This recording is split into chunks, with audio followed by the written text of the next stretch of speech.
A continuación, Noticiero Telesucesos. Clasificación A. Apto para todo público.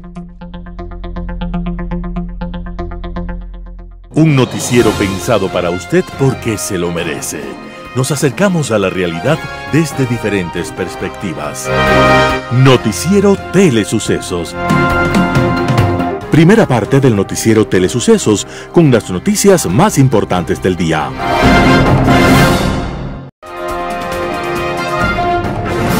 Un día como hoy.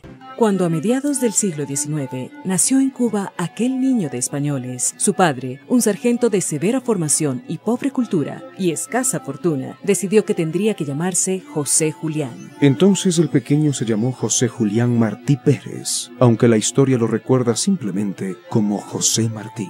Pronto, José Martí descubrió dos poderosas vocaciones. Una fue la palabra y la otra la libertad. Y con ambas, Martí se elevó como un brillante intelectual, traductor, escritor, poeta y revolucionario comprometido con la independencia de Cuba frente a España. Cuando apenas tenía 16 años, publicó un primer artículo llamando a la lucha contra España. La respuesta del gobierno español fue condenarlo a 6 años de prisión. Al recuperar la libertad, buscó apoyo de sus compatriotas residentes en Nueva York. Martí contactó con la poderosa colonia cubana y les pidió ayuda para comprar machetes y otras vituallas de guerra. Pero los resultados fueron los más pobres. Entre los varios millonarios cubanos residentes en los Estados Unidos, solo reunieron $50 que Martí se los devolvió en forma inmediata. Martí continuó en su tarea de intelectual y agitador, y un día como hoy, 17 de septiembre de 1879, el gobierno español lo volvió a detener, acusándolo de conspiración. Cuando el gobierno español le ofreció cambiar la prisión por una declaración de arrepentimiento, Martí gritó: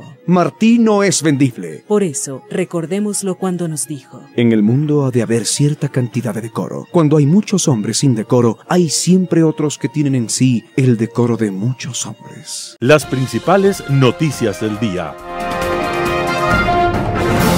Titulares. Fiscalía asegura que Anderson Boscan tenía pleno conocimiento sobre investigación. El presidente Noboa presentará proyecto para permitir bases militares extranjeras en el país. Gobierno anuncia toque de queda por apagón del miércoles 18 de septiembre. En política internacional, el Estado asesino. Los editoriales serán de Martín Pallares, Pichincha, la auténtica mafia mediática. Santiago Basabe, no podemos entregar la fiscalía a la delincuencia.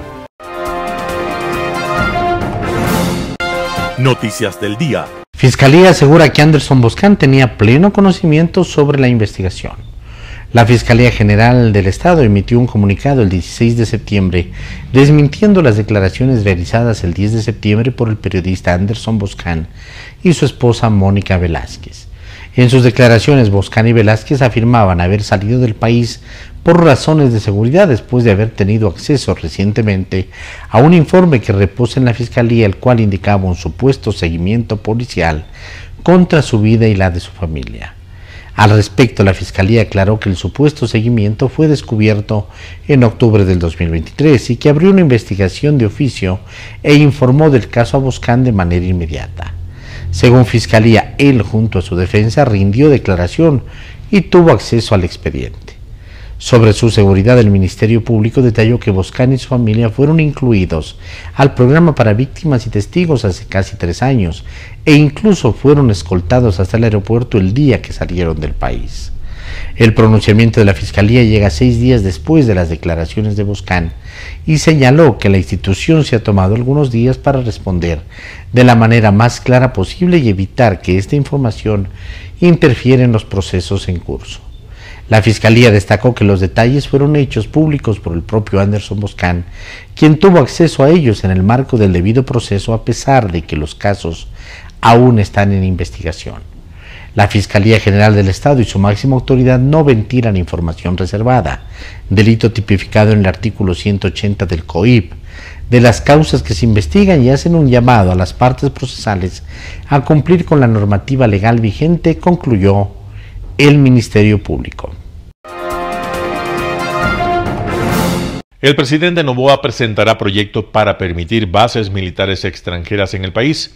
Este lunes 16 de septiembre, el presidente de la República, Daniel Noboa, anunció que presentará ante la Asamblea Nacional un proyecto de reforma parcial de la Constitución para modificar sustancialmente el artículo 5 para permitir la instalación de bases militares de otros países en el territorio ecuatoriano y cooperar en la seguridad y la lucha contra el narcotráfico.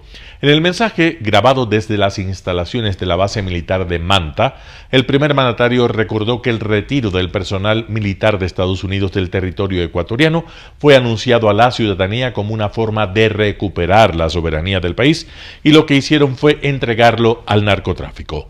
Noboa dejó en claro que la salida de la base de Manta fue el primer pacto con el crimen transnacional, indicando que la lucha que mantiene su gobierno contra las organizaciones criminales requiere medidas para revertir y quebrar a los grupos irregulares que pretendan controlar al Ecuador.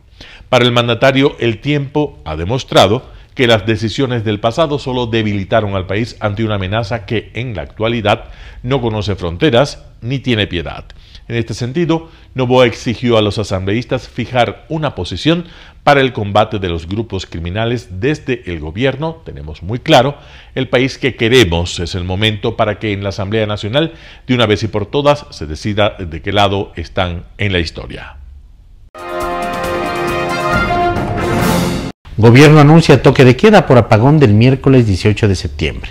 La ministra del Interior, Mónica Palencia, anunció este lunes 16 de septiembre que habrá toque de queda el miércoles 18 debido al apagón anunciado por el gobierno.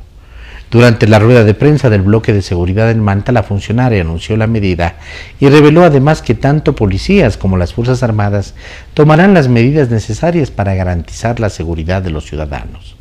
En la cita, las autoridades anunciaron que habrá un despliegue de 46,000 miembros de la Policía Nacional. El gobierno emitió un comunicado este domingo 15 de septiembre en el que anunció que esta semana habrá un apagón de 8 horas a escala nacional. La suspensión del servicio se realizará porque se adelantarán trabajos de mantenimiento en el sistema de transmisión y redes de distribución eléctrica. El corte de luz se iniciará a las 22 horas del miércoles 18 de septiembre y terminará a las 6 del jueves 19. Durante las 8 horas de apagón se efectuará un mantenimiento preventivo en todas las instalaciones del Sistema Nacional de Transmisión y Redes de Distribución de Energía Eléctrica, informó la Secretaría de Comunicación. Luego del anuncio del apagón, los negocios han comenzado a tomar medidas y han planificado ajustes de horarios durante las horas de corte. Entrevista del día. En Radio Sucesos estuvo Pablo Encalado, abogado especialista en Derecho Penal, para hablar acerca del reglamento para elección del fiscal general del Estado. Escuchemos qué es lo que dijo.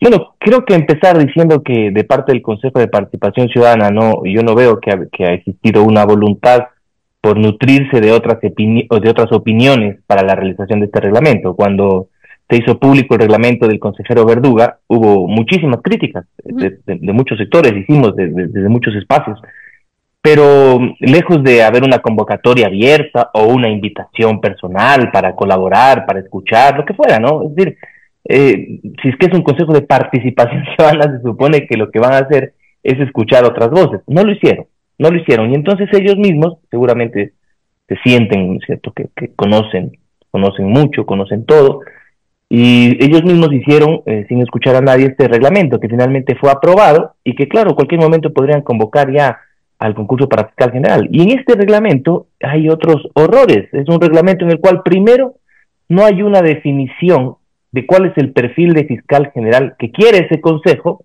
y que debería ser el perfil del fiscal general que necesita el país. No sé si me explico. Es decir, quien organiza el concurso tiene que definir, tiene que decidir qué quiere. ¿Yo qué quiero para el próximo fiscal? Y en función de ese qué quiero, tiene que desarrollar el reglamento para atribuir los puntajes dependiendo del perfil que nosotros requerimos. ¿Me explico? Eso no hay porque es cualquier cosa ahí hecho de tal manera que cualquier mediocre puede sacar 50 sobre 50 en los méritos. Es algo, digamos, por ejemplo, si empezamos en el tema académico, usted tiene que por formación profesional tiene hasta 18 puntos, ¿no es cierto? Entonces, si usted tiene el título de abogado 10 puntos, más 14 de una maestría, ya están los 18 puntos, porque no puede sumarse hasta 18 puntos. Claro. Es decir, entonces da exactamente lo mismo que usted tenga un PhD, que usted tenga una especialización, un diplomado, es decir, no importa, a ellos no les interesa que estén personas acreditadas académicamente. Bueno, y si es que ellos definieron que no quieren un académico, que quieren un litigante, ok, entonces dice, bueno, con razón, no están viendo, ¿no es cierto?, la formación académica. Para mí es importante, para mí tiene que haber una conjunción entre lo académico y lo profesional, sin duda alguna, y entre el ejercicio profesional. Pero supongamos que es eso. Luego, vamos a los litigantes, y dicen, no puede ser fiscal general quien haya defendido, patrocinado casos en un catálogo amplísimo de delitos. Entonces, prácticamente penales como narcotráfico, crimen, delincuencia organizada, terrorismo, sicariato, secuestro, tráfico de armas, etcétera. Bueno, eso, ¿cómo entender eso? Claro, lo que pasa es que, entiendo, ¿no? Quizás lo que ellos buscan es, con estos casos que hemos tenido tan lamentables, que han conocido Metástasis, Purga, Plaga, son casos en los cuales se ha evidenciado la corrupción en donde están todos los actores, están los funcionarios públicos, fiscales, jueces, abogados en libre ejercicio, políticos, periodistas, todo el mundo metido en la corrupción judicial para favorecer al crimen organizado. Entonces ellos quizás, la finalidad es impedir que los abogados que hayan litigado alguno de esos casos participen, ¿no es cierto?, o sea, un potencial fiscal general. Bueno, esto es muy polémico, y he escuchado ya algunas voces de abogados que están planteando la posibilidad de una acción de inconstitucionalidad del reglamento, porque no se puede criminalizar al abogado por las causas que éste litiga.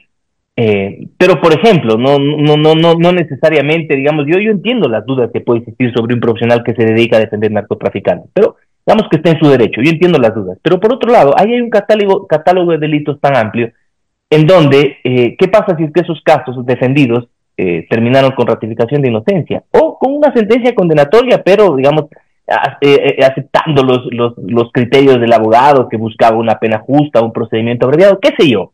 El derecho a la defensa no puede estar supeditado a estas discriminaciones. Entonces, eso hace que en la práctica muy pocos, o creo que ningún abogado en libre ejercicio pueda participar, salvo que tenga un año de ejercicio profesional o nunca haya ejercido la profesión y sea solo fiscal o sea juez. Y entonces eso hace que tengamos pues muchas dudas respecto de a quién están buscando para ser fiscal general. Claro, ahora lo que usted apunta en este tuit, en este mensaje en la red social X es preocupante, porque si bien en este reglamento pues hay esta inhabilidad por haber sido abogado, patrocinador en algunos delitos, más de 30 tipos penales como mencionamos, no inhabilita si fue investigado, y eso es preocupante porque, bueno, si alguien está investigado por narcotráfico y no tiene su sentencia, pues bueno, puede ser fiscal. Claro, es decir, pongámoslo más fácil.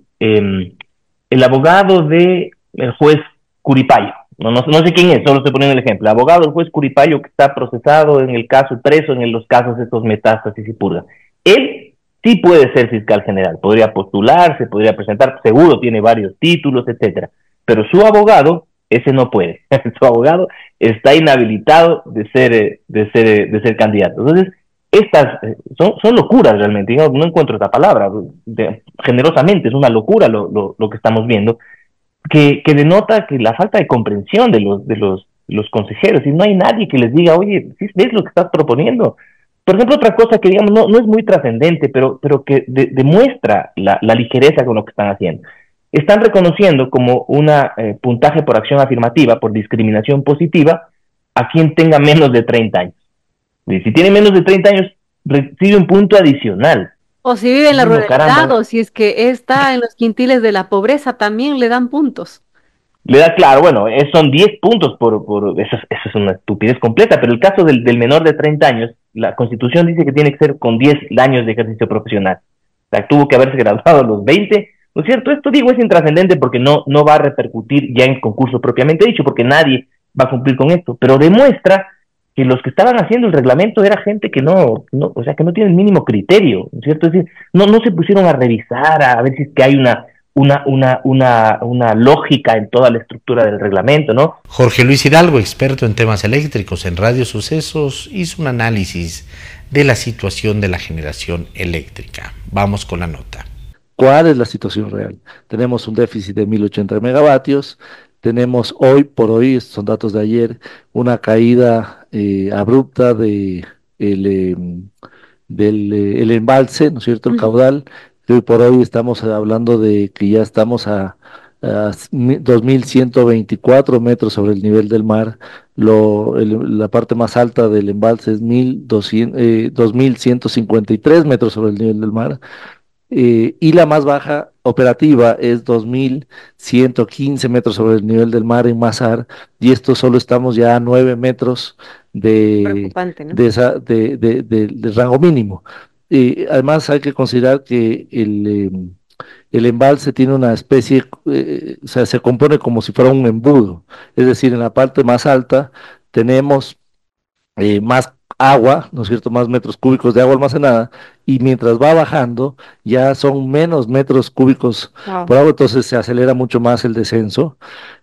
Tenemos, por ejemplo, Mina San Francisco, que es una hidroeléctrica que debería estar operando en 270 megavatios. Estos días, los últimos días, estuvo operando a 12 o 20 megavatios, una caída de más del 90%. Entonces, realmente la situación es crítica. Y lo segundo que debemos, en cierta forma, unirnos y contarle a la ciudadanía sobre esto, es el costo real de la energía. Porque si bien es cierto, a los más pobres debemos cuidarlos y protegerlos, hay que ser empáticos porque obviamente la situación económica está bastante complicada para todo el mundo. No es posible que el Ecuador se dé el lujo de subsidiar la energía, por ejemplo, a las grandes mineras, que además no es poca cosa que consumen. Una de estas empresas consume el equivalente a 250.000 hogares, que esta es una población de más o menos 1 millón de habitantes. Entonces, mientras la ciudadanía paga en su tarifa eléctrica de 9 a 68 centavos, evidentemente tiene un subsidio, claro, tiene unos límites, mientras más consume, más paga. Rara vez llegará alguien a 68 centavos, pero en promedio, especialmente en la costa, se paga 15, 16, 18 centavos. Las grandes mineras tienen una tarifa eléctrica diferenciada de 5 centavos que va hasta 8 centavos. En promedio pagan 6.6 centavos por kilovatio hora. Entonces, cuando uno analiza esto, entiende de que es la ciudadanía la que le subsidia la electricidad a las grandes mineras. Y cuando lo escuchamos al ministro Goncalves, que dicho sea de paso, parece que ya lo han escondido porque ya no sale a dar entrevistas, dijo 3 cosas que son preocupantes porque no son reales, y nosotros pensamos que al ministro sus asesores lo están dejando solo, no lo están cuidando, lo están abandonando. ¿Por qué? El ministro dijo que el costo de generación eléctrica en el país es solo 3 centavos el kilovatio hora. Cuando compramos en la barcaza que trajimos nos cuesta 16 centavos, la generación en tierra cuesta 35 centavos, están pagando a las generadoras privadas 28 centavos el kilovatio hora, la importación a Colombia ya nos llega hasta 46 centavos, el año pasado fue promedio 30 centavos el kilovatio hora, y además el país no cobra el costo de amortización de inversiones. Entonces, cuando usted hace el cálculo contable del Coca-Cola Sinclair, por ejemplo, se contabiliza increíblemente como si fuera una donación. Solo se calcula el costo de mantenimiento de operaciones. No se incluye el costo financiero, porque además nos endeudamos para contratar el Coca-Cola Sinclair. Peor aún, las termoeléctricas. En este país las termoeléctricas tienen un subsidio de combustibles, que además en su mayoría son importados, como el diésel, de cerca del 85%. Entonces, cuando usted contabiliza todos estos números, tiene una distorsión enorme, y el ministro dice que por esa razón cuesta 3 centavos la generación. Pero además dijo 2 cosas el ministro Goncalves. Dijo que las mineras pagan 8 centavos, cerca de 8 centavos el kilovatio hora, cosa que no es real, pagan 6.6 centavos. Y dijo una cosa sorprendente, que esto además la ciudadanía tiene que conocer. Dijo que las mineras financian la tarifa de la dignidad. Esto no es real. La ciudadanía subsidia la electricidad a las grandes mineras. Pero aquí viene un poco el tema donde quiero ir. Resulta que por contrato las 2 mineras tendrían que haber construido su propia hidroelectricidad. Ojo, no tengo nada contra las empresas mineras. Me alegra que les vaya bien, porque eso significa desarrollo para el país, fuentes de empleo, desarrollo y todo. Que generen su propia energía, por lo menos. O que paguen lo que cuesta. No estoy diciendo aquí cobrémosles de más, ganemos utilidades. Simplemente Oiga, no le subsidien. no les subsidien, porque el concepto de subsidio es muy básico. Pagar menos que el costo. Si usted paga menos que el costo, alguien financia ese gap y es papá Estado en este caso. En Impacto Informativo, Santiago Carranco, docente de la UID, hizo un análisis del debate en los Estados Unidos. Escuchemos qué es lo que dijo. Hablando directamente del tema de los debates, a ver, si bien es cierto, muchas veces se da esta cuestión de quién ganó el debate, quién no ganó el debate, como noticias para poder un poco tener una serie de agendas de la semana en sí. Pero a mí me parece que hay algunos puntos importantes que hay que destacar dentro del fondo de cada una de las intervenciones en sí. Y hay puntos críticos. Uno de estos puntos críticos fue el tema específico de los migrantes. ¿Qué pasó aquí? Donald Trump otra vez volvió a tener la misma estrategia que con Joe Biden, a que al parecer tuvo un buen funcionamiento porque caló dentro del público en sí, ya sea por la falta, bueno, ya supimos lo que pasó dentro del primer debate con Joe Biden, pero después Kamala Harris lo que hizo fue responder de manera tajante, y esto es importante porque cuando Donald Trump un poco se empezó a referir específicamente al público migrante, y lo que pasó en este debate es que se dio en evidencia el desconocimiento bueno, del representante del Partido Republicano a cómo está funcionando la estructura económica y política de los Estados Unidos. Ya no no estamos hablando de una economía y una sociedad cerrada en la que solamente hay nacionalistas autóctonos, ¿no? Gran parte del mercado, del comercio, de la industria, de las cadenas en sí de producción, están involucrados justamente migrantes. De hecho, es un motor específico para la economía de Estados Unidos, y no solamente para la economía, sino también para el consumo. Y me parece que en este punto fue donde Harris tuvo mayor relevancia e hizo de una u otra manera ver las omisiones específicas de Donald Trump. Por otra parte, y esto es muy importante, normalmente Estados Unidos tiene una política exterior bipartidista. ¿Qué quiere decir esto? Que independientemente de quién gane, si los demócratas o los republicanos, la política exterior de Estados Unidos queda intacta, y el manejo específico con otras grandes potencias y con otras regiones quedaría básicamente con un poquito de diferencia. Lo que vemos ahora es que sí es diferente. El trato de política exterior que tendría Donald Trump es un poco más agresivo y por decirlo, pragmático, pero no entendamos pragmático como algo bueno, pragmático con los intereses específicos de Estados Unidos como Estado, y esto podría mermar muchísimo el tema social en sí. Mientras que obviamente los demócratas, si bien es cierto, de una u otra manera han sido bastante criticados por su participación en la guerra Rusia-Ucrania, por lo que está pasando en Venezuela. Si bien es cierto, se han cometido errores, lo que podríamos esperar es mantener en sí la misma línea. Otro punto importante en donde se podría decir en sí que Kamala Harris aprovechó ciertas falencias, debilidades del candidato republicano, fue cuando en el inicio del debate ella hace este disclaimer, ¿no? Que no vamos a tener datos sin corroborar, o sea, hasta cierto punto de que tratemos de evitar las cuestiones de las noticias falsas y esto, y hay un momento en el debate específico que eso es lo que un poco llamó la atención e hizo eco en casi todo el mundo, cuando Donald Trump habla específicamente de que se están comiendo a los gatos y algunas cuestiones, sí, me parece que bueno, Colorado, eso ha sido calificado como la incontinencia verbal de Donald Trump, ¿no? claro. Y la respuesta de Kamala Harris parte solamente de su gestualidad.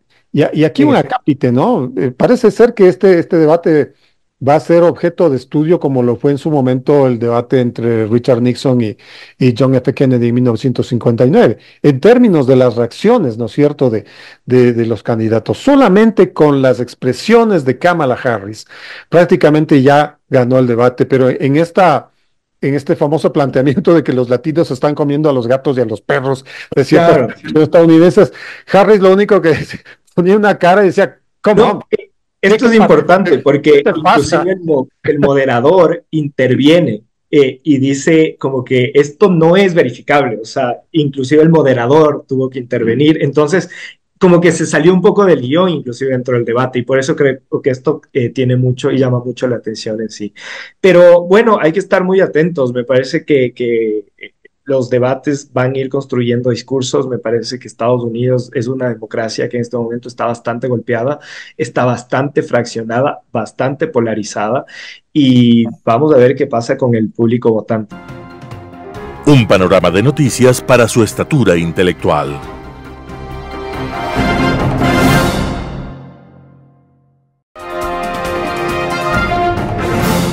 Global Hoy con Alan Catey. El Estado asesino.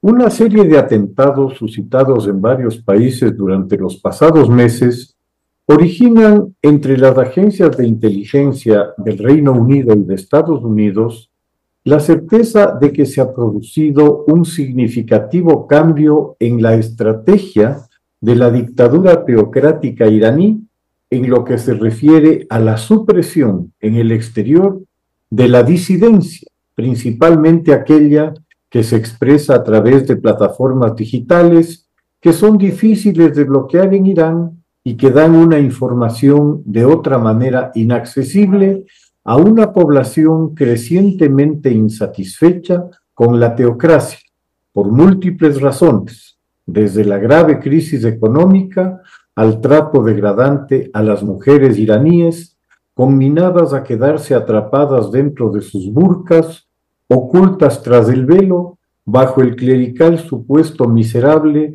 de la presunción de lujuria atribuible a la mujer por su condición de tal.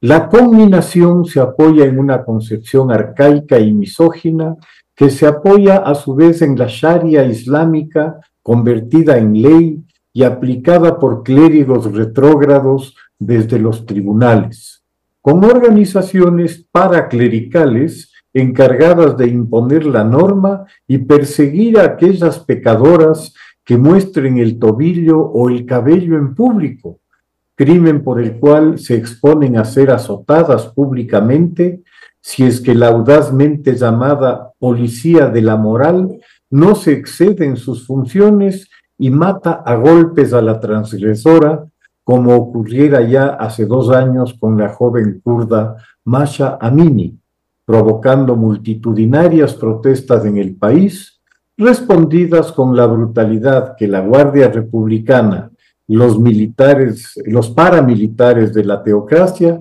han convertido en doctrina.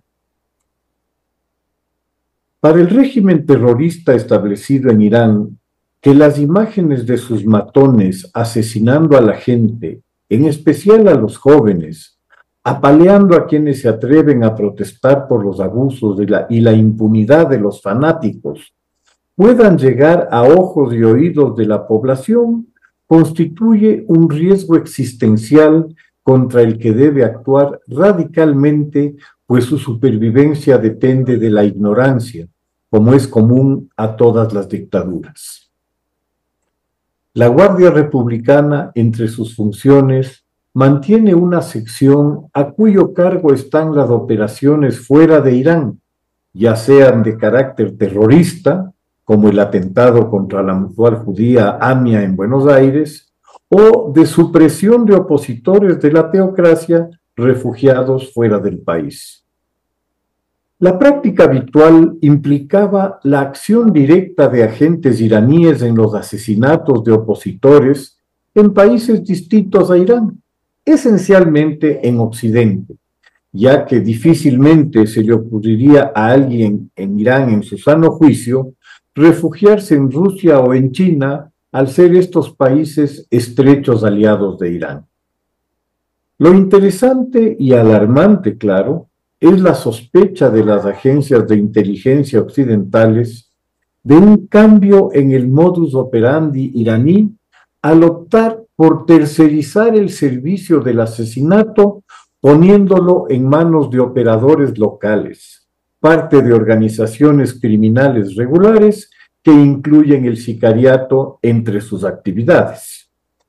Esta metodología le permite a la teocracia negar implicaciones, a veces imposibles de ocultar, por los errores de sus operadores propios al desconocer las realidades e idiosincrasias de los países o de las ciudades donde deben actuar, dejando unos rastros demasiado evidentes de sus acciones terroristas. Es obvio que es diferente colocar una bomba en una sinagoga, cuyo objetivo es justamente la notoriedad, que asesinar con la discreción suficiente a sus opositores.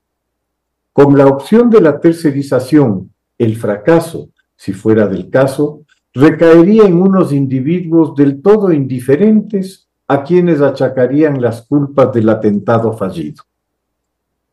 Al parecer, este esquema operativo es el que se ha puesto en boga, dadas las excelentes relaciones que la Guardia Revolucionaria, en su sección de terrorismo internacional, mantiene con organismos paraestatales afines y, sobre todo, por intermedio de sus proxies terroristas regionales, en especial Hezbollah, relacionado con el narcotráfico desde Siria, donde desde la dictadura de Assad se ha montado la más poderosa red de fabricación y distribución de drogas sintéticas con su producto estrella, el Captagón, convertido en principal fuente de divisas para el dictador y su círculo, además de proveerle de excelentes relaciones con las mafias regionales, indispensables para todo el proceso de comercialización de la droga.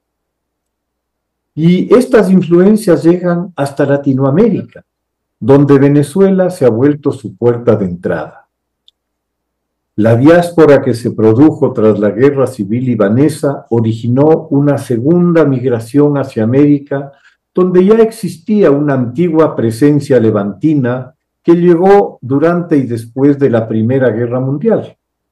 Para Hezbollah, la coalición con los narcotraficantes que mueven la cocaína a Europa desde Brasil, proveniente de Bolivia vía Paraguay, les resulta perfecta para poder introducir sus operativos terroristas en toda la región.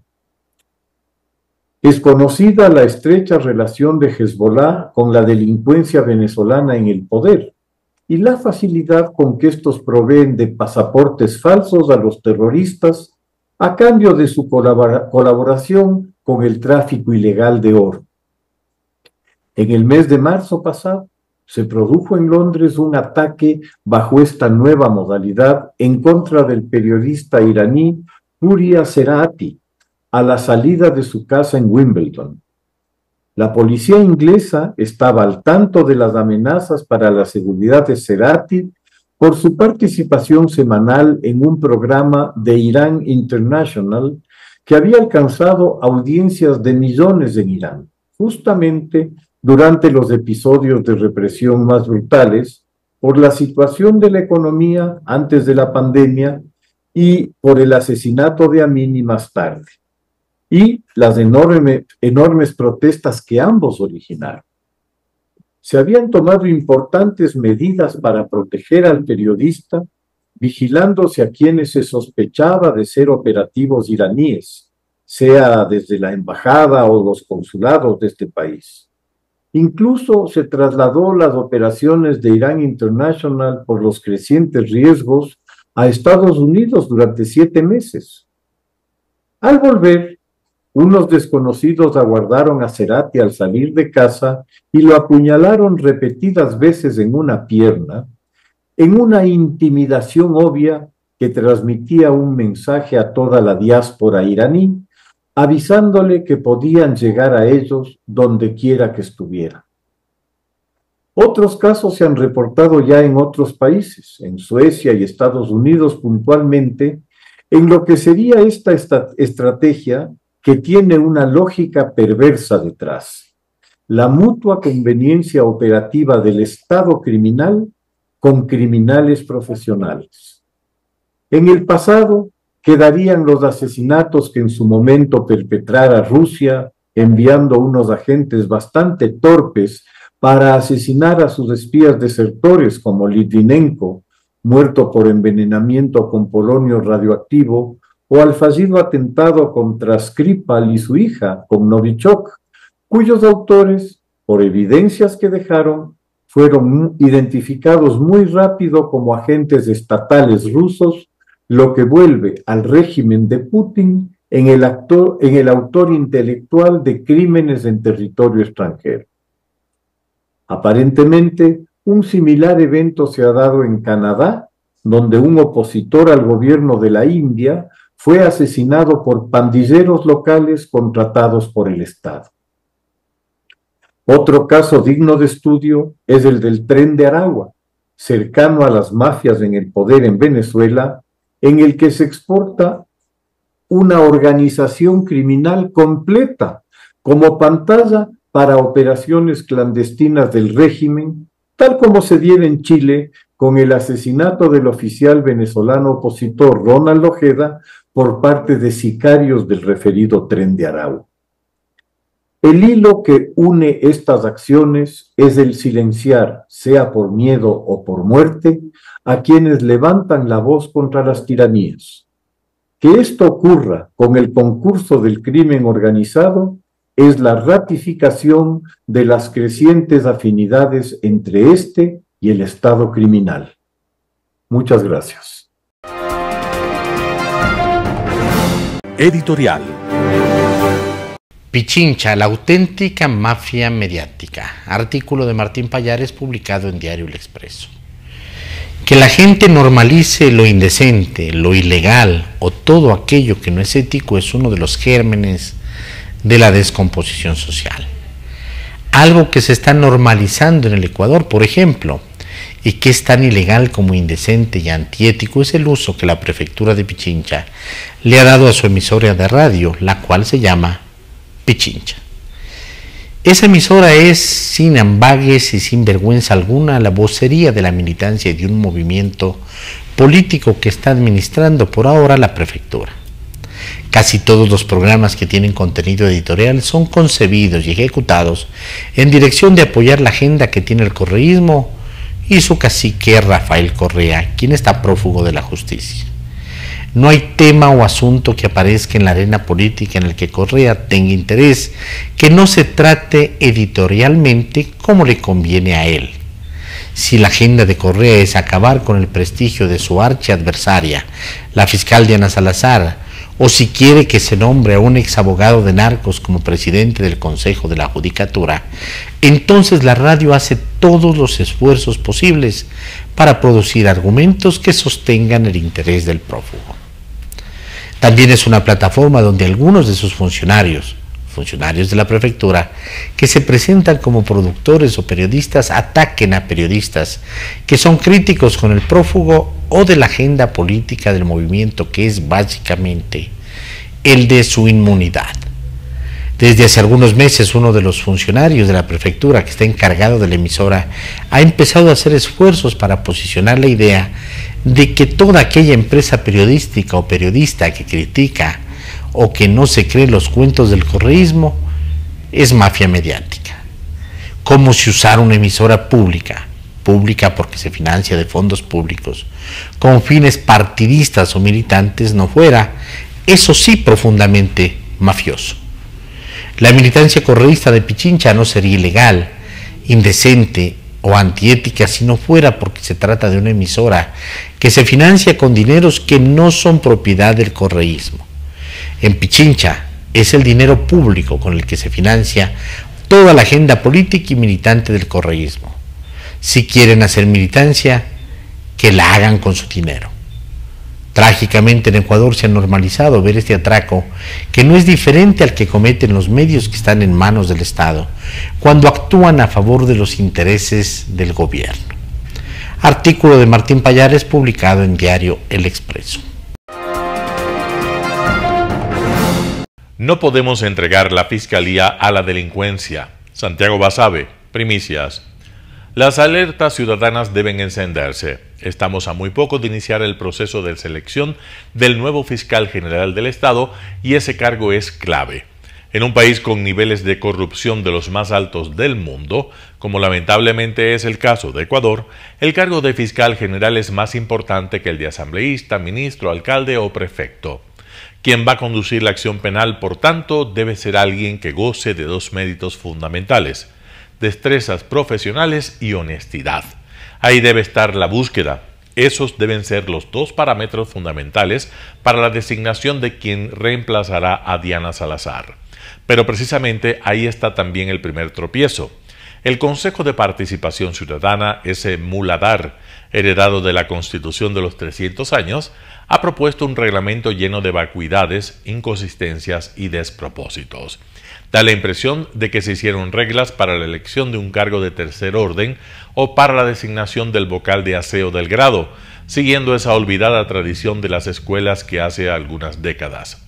Tampoco se podía esperar mucho más de ese grupete de entontecidos por la ambición política, la carencia de luces o ambas cosas.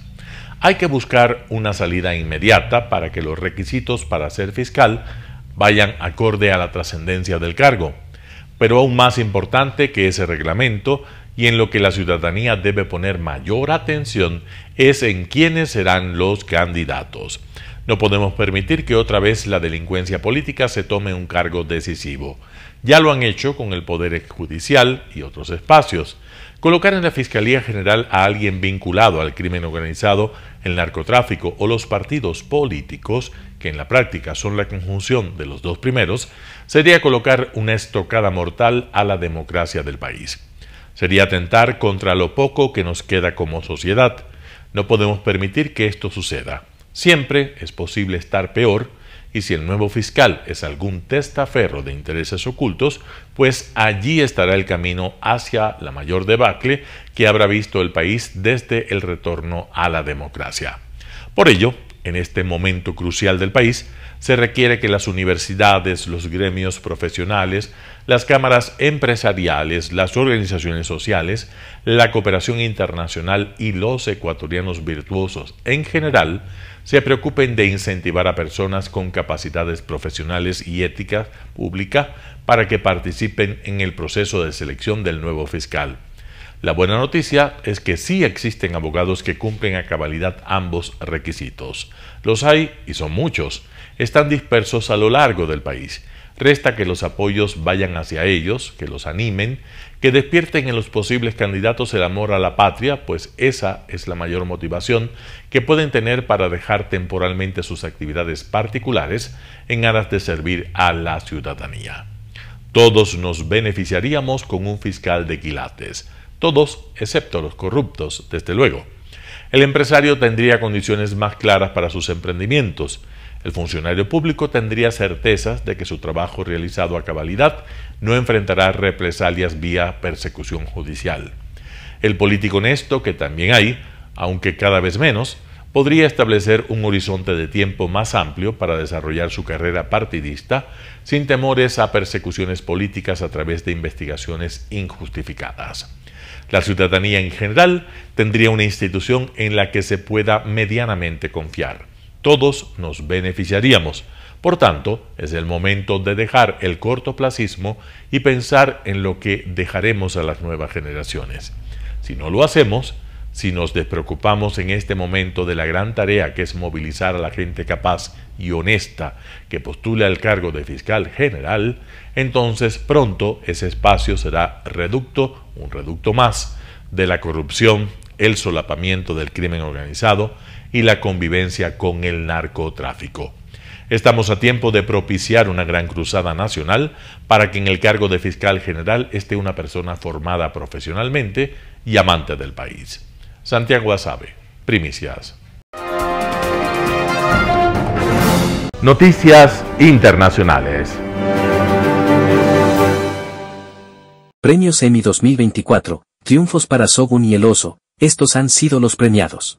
La multiculturalidad fue la reina de la noche en la 76 edición de los premios Emmy en Los Ángeles. El drama histórico japonés-estadounidense Shogun obtuvo 18 galardones, incluido el de mejor serie dramática. La serie de samuráis del siglo XVII había sido nominada en 25 categorías, y el protagonista ganó el Emmy a mejor actor de una serie dramática. East meets West, dream project with respect. And Shogun taught me that people work together, we can make miracle. Lisa Colón Sayas, de la serie The Bear, ganó el Emmy a la mejor actriz de reparto en una serie de comedia, el primero de una actriz latina, y mencionó las próximas elecciones estadounidenses. And to all the Latinas who are looking at me, keep believing and vote. Vote for your rights. Otros títulos que se llevaron destacados galardones incluyen la serie de comedia Hacks de HBO Max y la miniserie de Netflix Baby Reindeer. Good storytelling that speaks.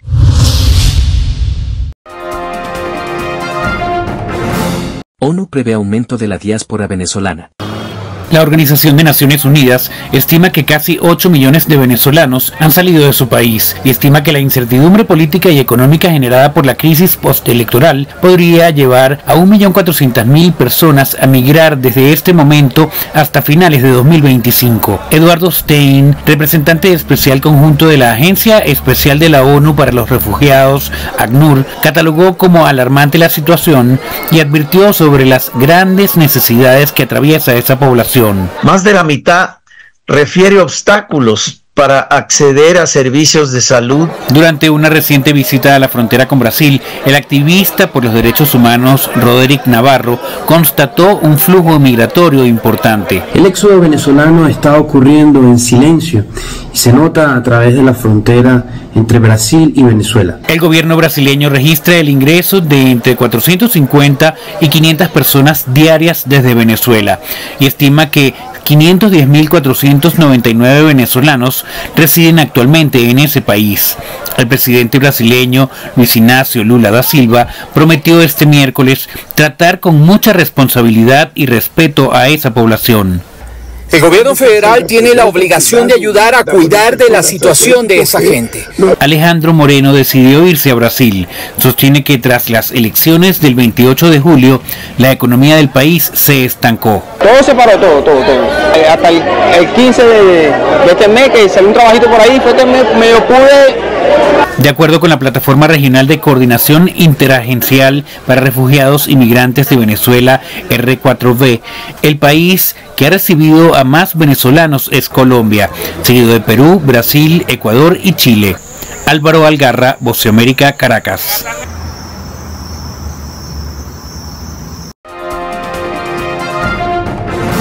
Breton dimite como comisario de la Unión Europea y culpa a von der Leyen por su cuestionable gobernanza. Desacuerdos y tensiones en torno a von der Leyen mientras intenta formar nuevo gobierno. Quien no estará en la nueva Comisión Europea es Thierry Breton, que ha dado el portazo a un segundo mandato como comisario francés. Este lunes ha dimitido con un duro ataque a la presidenta Ursula von der Leyen. Con un marco vacío en esta publicación de la red X, Breton la acusó de llevar una gobernanza cuestionable y de hacer lobby a favor de una persona.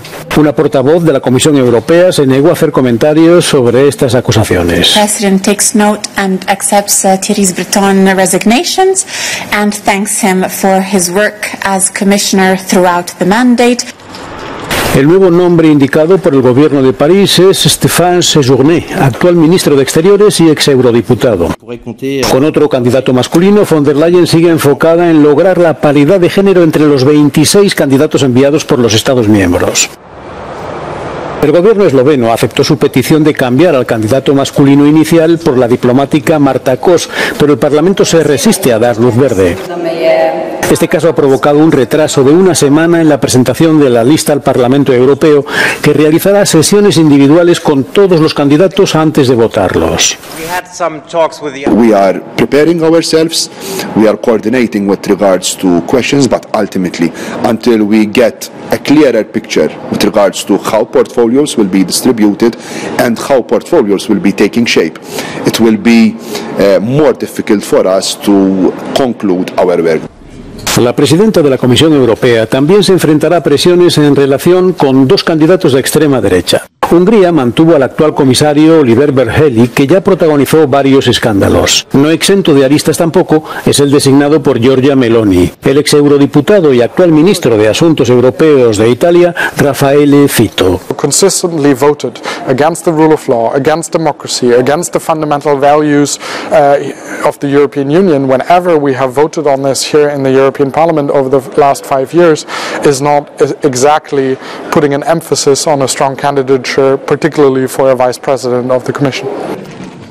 La portavoz de la Comisión Europea insistió en que Ursula von der Leyen sigue teniendo intención de presentar este martes al Parlamento Europeo la lista de los 26 candidatos y de las carteras atribuidas a cada uno de los miembros de la Comisión.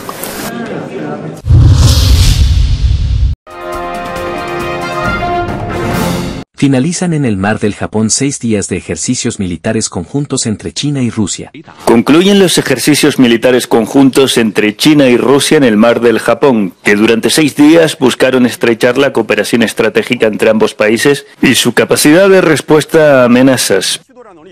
A través de las maniobras conjuntas, Rusia ha buscado tradicionalmente la ayuda de China para alcanzar su antiguo objetivo de convertirse en una potencia en el Pacífico, mientras que Moscú ha respaldado las reivindicaciones territoriales de Pekín en el Mar de China Meridional y en otros lugares.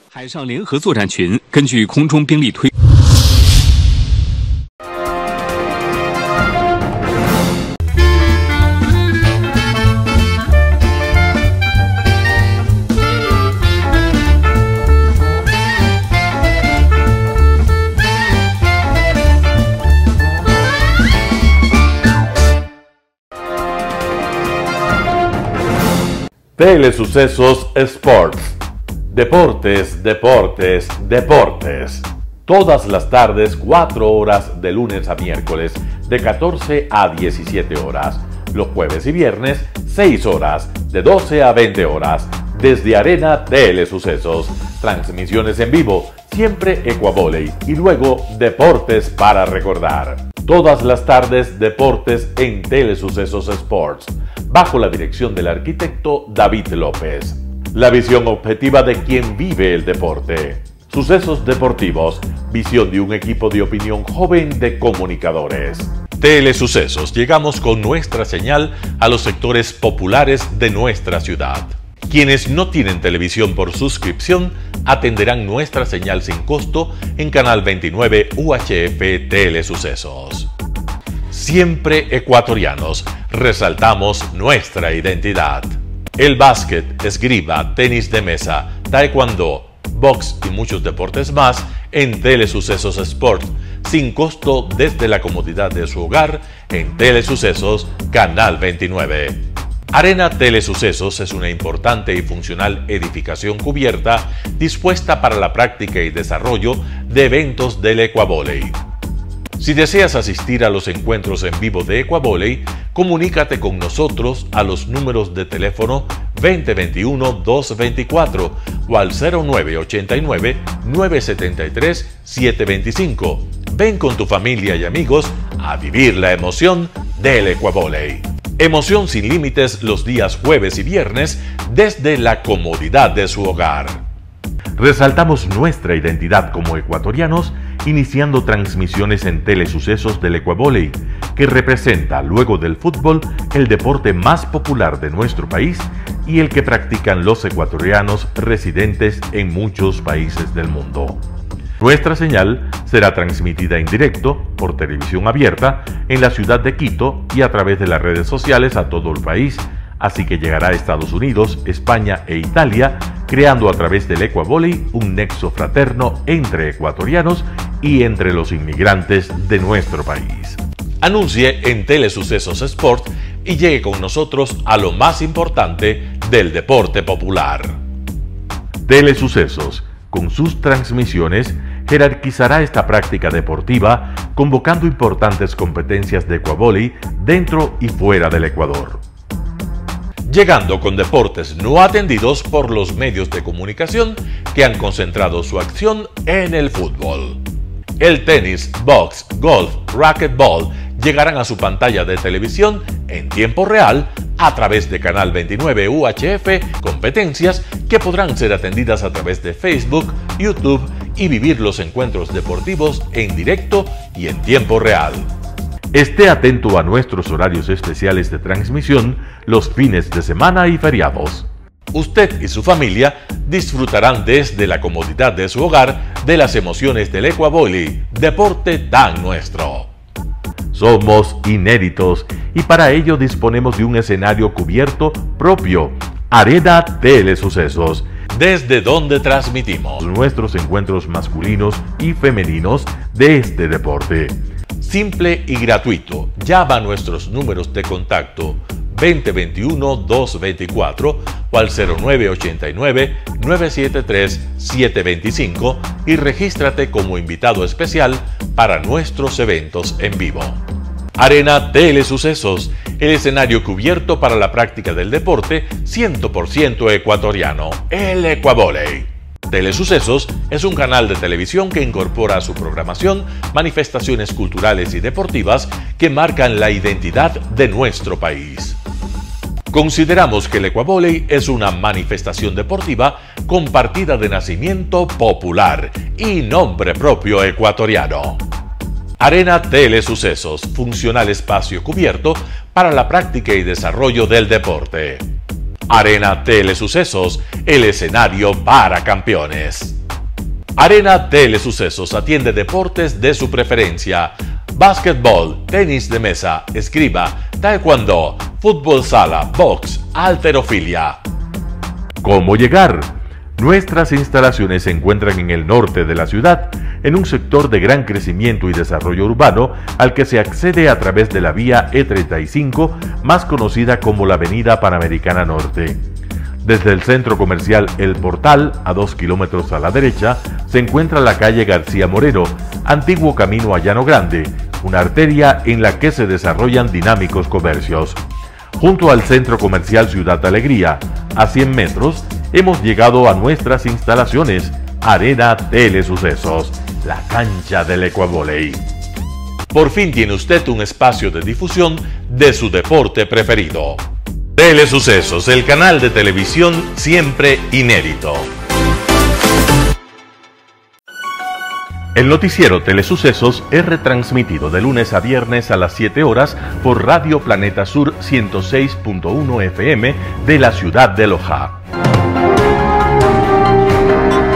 Noticiero Telesucesos. Las opiniones vertidas en este espacio por la producción y dirección del programa son de exclusiva responsabilidad de sus autores y de quienes intervienen en ellos.